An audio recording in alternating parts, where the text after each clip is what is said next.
In March 1972, Zulfiqar Ali Bhutto, president of West Pakistan, visited the Soviet Union to help normalize formal relations between the two countries. Bhutto engaged in substantive discussions with Soviet leaders in Moscow.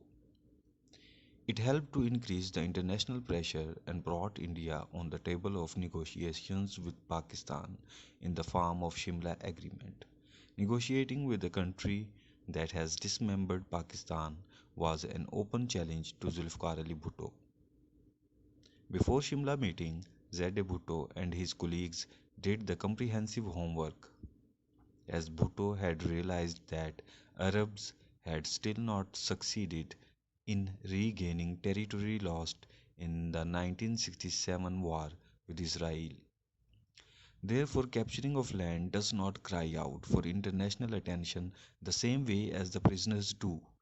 In Bhutto's point of view, the POW problem was more of a humanitarian problem that could be tackled at any time.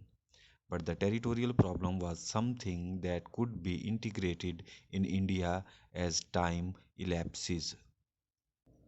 India had two primary objectives at Shimla.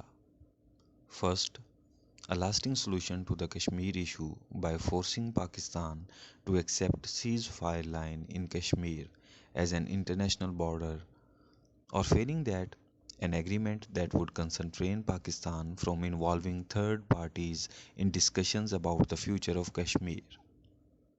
Second, it was hoped that the agreement would allow for a new beginning in relations with Pakistan based upon Pakistan's acceptance of the new balance of power. India had 5,000 square miles of Pakistani territory and 93,000 prisoners of wars, which India was intending to use for forcing Pakistan to agree with the Indian demands. 29 June 1972, West Pakistani President Zulfiqar Ali Bhutto arrives in Shimla for the Indo-Pakistan Summit Conference with Mrs. Indira Gandhi, Prime Minister of India. At Shimla, Bhutto and Indira were cautious in handling the situation.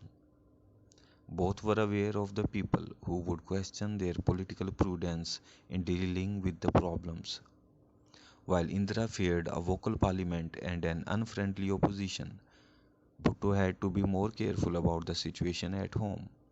On 13th June, in the first stage of the agreement, Bhutto demanded the control of the territory, which surprised and shocked the Indian delegation.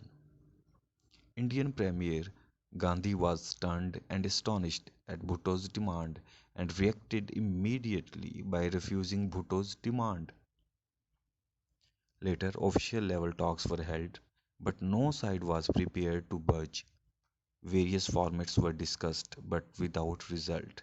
In the evening of the first day, Mrs. Gandhi hosted a dinner, but none spoke on the issue. Everybody at Shimla appeared depressed.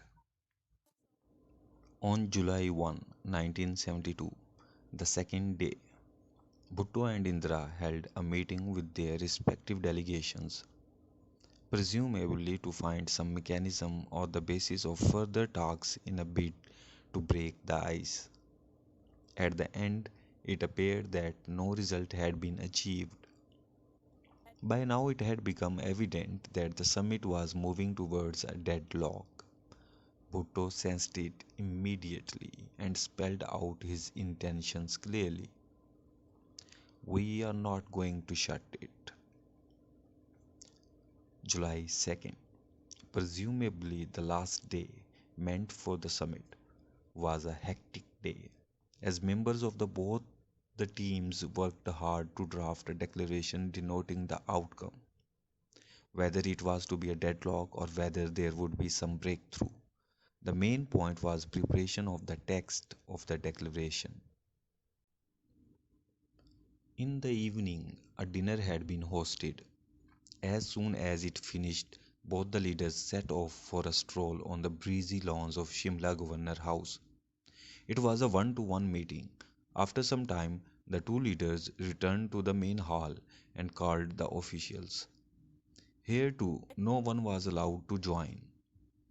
The text of the agreement had been vaguely drafted earlier, and now a final touch was to be given. India's P.N. Dhar and Pakistan's Aziz Ahmad sat over the draft. A document was read out to both the leaders, and after making some changes, this was finally accepted and consequently set for signatures. Finally, the rest of the participants were called in to witness the ceremony. The accord was signed at 40 minutes past midnight on the morning of July 3, 1972. How did both the leaders agree to reach the agreement in the last moments, and what brought such a sudden change in their policy which could not be resolved in 3 days? This was an intriguing mystery, and political observers and analysts mulled over this question for quite some time. Whatever both leaders discussed in private meeting, it was clear that somehow Bhutto had convinced Indira Gandhi to end all hostilities and return all the territories occupied during the conflict immediately and unconditionally. Although both leaders were under pressure to end all hostilities and reach at some kind of settlement, but still India had an upper hand. So, what could have forced Mrs. Gandhi to fulfill the Pakistani demand, which she had already refused at the very beginning of the conference?